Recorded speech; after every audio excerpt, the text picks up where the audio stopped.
Hi guys, it's Marijka, Milton Public Library, back with you today with books. This week we are doing classics and award winners, or shall I say this month we are doing classics and award winners.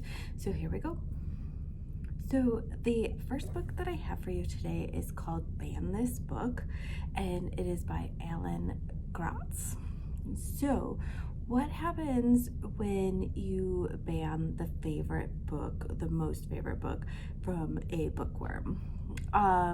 Well, if the book happens to be from the Mixed Up Files of Miss Basil E. Frankweiler and the bookworm's name is Amy Ann Oliger, then you have a fight on your hands. And that is exactly what this book is about.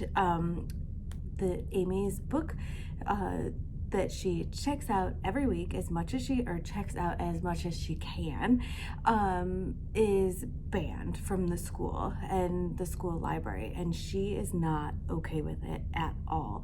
And she is determined to make sure that other kids' favorite books also don't get banned. So this is just a really great book, and this book is not only an award winner, but it's very relevant right now when schools all over the country are being faced with having to remove multitudes of books from their shelves, and public libraries also because of complaints. And this is just a great book to remind people that every book out there is probably important to someone and means a lot to them. So this book is Ban This Book by Gratz. So the next book that I have for you today is, of course, from the Mixed Up Files of Miss Basil E. Frankweiler, because I'm gonna go there. This book is by E.L. Konigsburg. So Claudia Kincaid is going to run away. She's going to run away to the Metropolitan Museum of Art in New York City. She decides to take with her her brother, because her brother is very good at saving money, whereas Claudia not so much. So this story is told by Miss Basil E. Frankweiler, and as to why she's telling the story is for us to find out. So imagine living in a museum, all of the wonderful things that you will get to experience by yourself when everyone leaves. So there's that kind of nice eccentricity of it, but then there's also the fact that not everything is grand. We have to have a mystery. So the mystery here is this angel statue that somehow the museum has acquired for a very, very cheap price. It was like $250 or $284. And the lady who sold it to the museum, the kids have to go meet her and figure out why she sold it. If, you know, is it a real piece, is it not? So that is the mystery there. This book checks off both of our categories today. It is a classic and it is an award winner. So, and it's what the first book is about. So that is from the Mixed Up Files of Miss Basil E. Frankweiler by E.L. Konigsburg.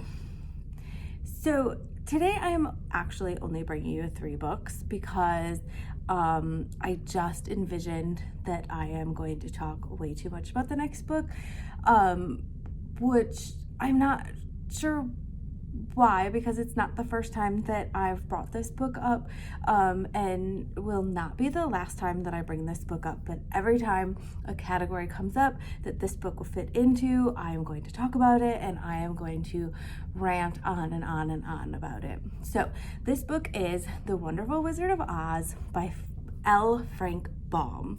So this book is hands down one of my favorite books, if not my absolute favorite book. Reading this book is just absolutely amazing. The first time that I read it, I actually read it out loud.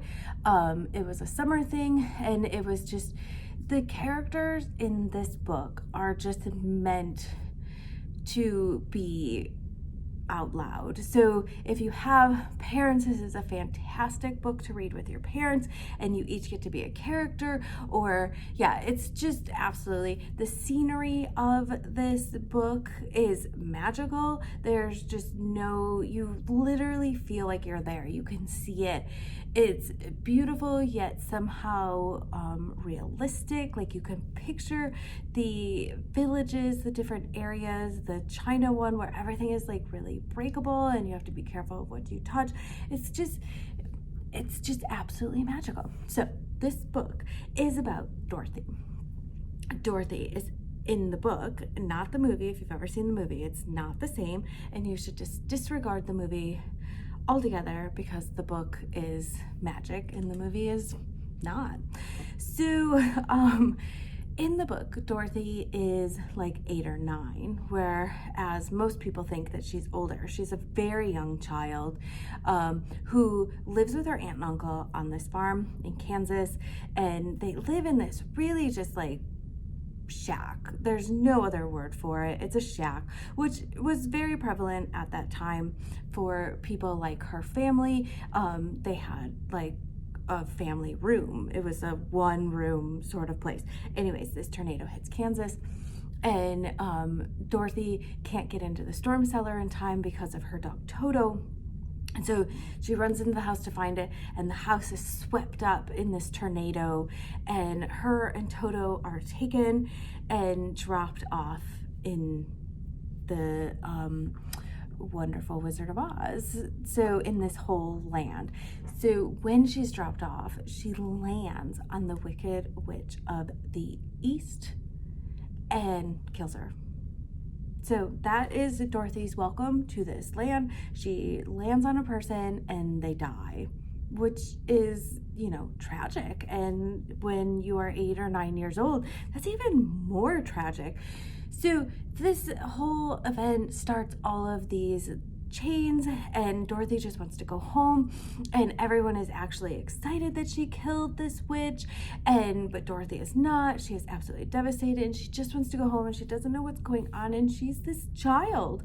So I also like to add here, anyone who has seen the movie, it is not ruby red slippers that was made for the movie. She actually has white shoes on, and yeah, I don't know why that bothers me, but it does. They are not ruby red. So she goes on this, she is trying to make her way to the Emerald City, which is where the wizard lives, and all of these different things that happen in each little area or village of this off the yellow brick road has different characters that are amazing, and along the way she finds her sort of like mates that she's going to go with, the lion, the Tin Man, and the Scarecrow. I could go on and on and on about the Scarecrow. He is probably my favorite character in any book I've ever read. And the relationship between the Scarecrow and Dorothy is, I feel like, one of the most beautiful relationships that I have read in a book. And it's just literally absolutely magical. So along the way, they are each in search of something to find, and lots of things ensue, and lots of honestly really terrible things happen, which you should expect when the book starts with murder or non-intentional death.